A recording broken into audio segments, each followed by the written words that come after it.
Hi, my name's Ian, and this is the story of how we've retrofitted a 1950s house in Caringbah to gradually build up quite an extensive rainwater harvesting system. Okay, So when we moved into our house 10 years ago, uh, we knew we wanted to harvest all the rainwater from the roof, and to site the first water tank I chose this area, even though it wasn't actually on a down pipe of the house. There were 4 down pipes for the house, basically one on each quarter of the roof, servicing each quarter of the roof. But the reason I put the first tank here was because it was close to where we wanted to use the water, which was mainly in this outbuilding here, which is an outside laundry, and it's also an outside dunny as well, but the main thing was the laundry. That was the main thing we wanted to use the rainwater for. So this is where we put the first tank, which was this tank. It was a 3,000 litre tank. We had to build a footing for it, concrete footing to put it on, because it weighs 3 tons. So yeah, I mean the system's built basically around this tank and the pump, which is sited next to it. And the pump is what's called a Davy rain bank system, which is a pretty good system, really. The rain bank will detect through this detector here. It detects when the water drops down below here, and if it does so, it automatically switches to mains water. So in this unit here, you've got basically the main feed, which comes from the tank, from the bottom of the tank.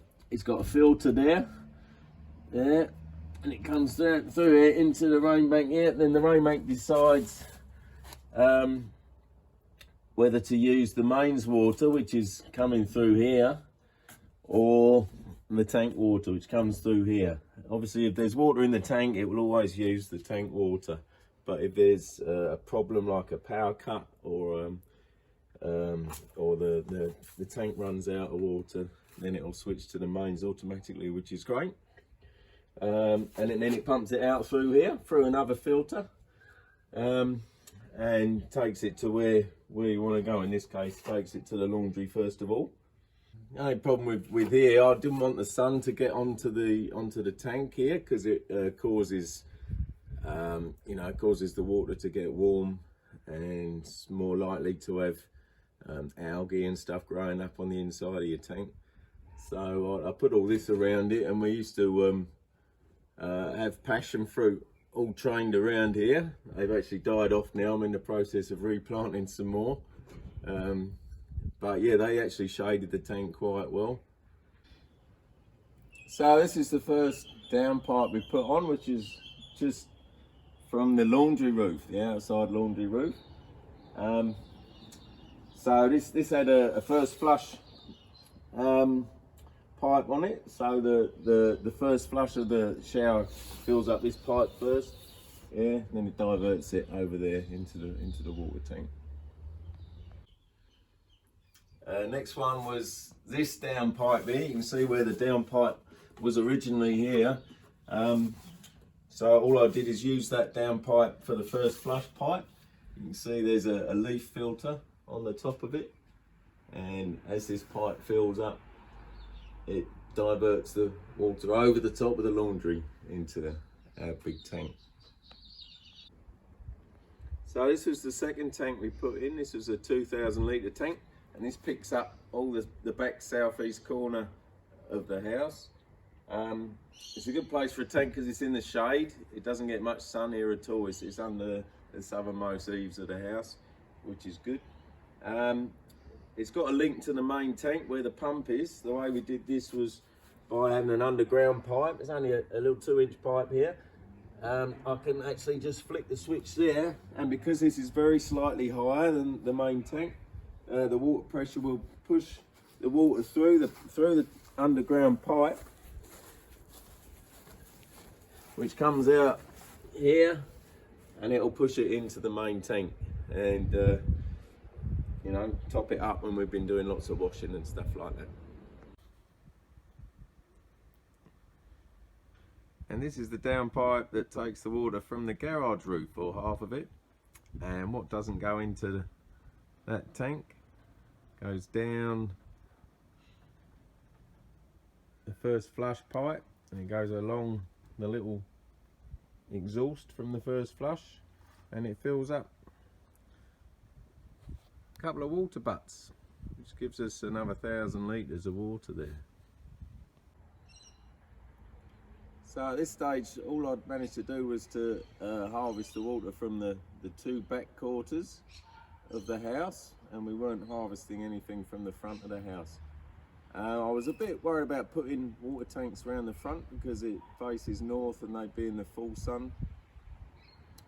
So the solution I came up with was a sort of combination of different jobs. We had a very small porch when we first moved in. We wanted to make a bigger porch and veranda, so what I did was actually build a block water tank underneath this veranda. It's a new veranda here, and that's a pretty big tank. It holds almost 10,000 litres, and it takes the water from all of this quarter via two down pipes there and there, and I can show you where the inspection hole is for it. So just where the cat is sitting here, this is the inspection cover. So if we lift this off, it takes two people to lift it off because it's actually part of the concrete as well. And we can lift this cover off, and inside is a big square tank, and inside at the bottom of the tank is a submerged pump, and with that pump I can pump the water round all the way around there over the top of the laundry and into that 3,000 litre main tank where the pump is situated. So this is basically just a big feeder tank for the main tank. For the first few years when we put it in, we never used to have to pump it round more than once a year. But as a sign of the drought, even in Sydney, over the last 18 months, I've probably had to pump the water around maybe six or seven times. And it shows how dry it's been even on the coast here in Sydney.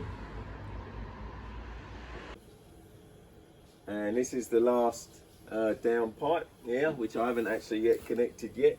The groundwork's been done, so this pipe is going to connect to the big feeder tank underneath the veranda by this underground water pipe here. So when I get round to it, I'll actually convert this down pipe into a first flush pipe, put another filter up by the gutter, leaf filter, and then have another pipe come down and into this, which actually leads to the tank over there. So when we renovated the bathroom, we used rainwater from the tank to flush the loo, and although you need to have potable water for a shower in Sydney, we installed one main shower and also one rainwater shower, which is the big shower above there, ostensibly for washing objects other than humans.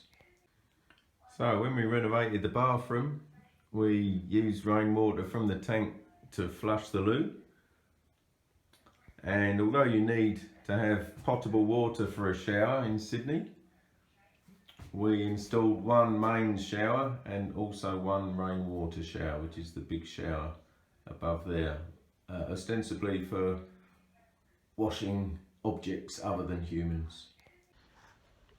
So that's how we've gradually built up our rainwater harvesting system over the years.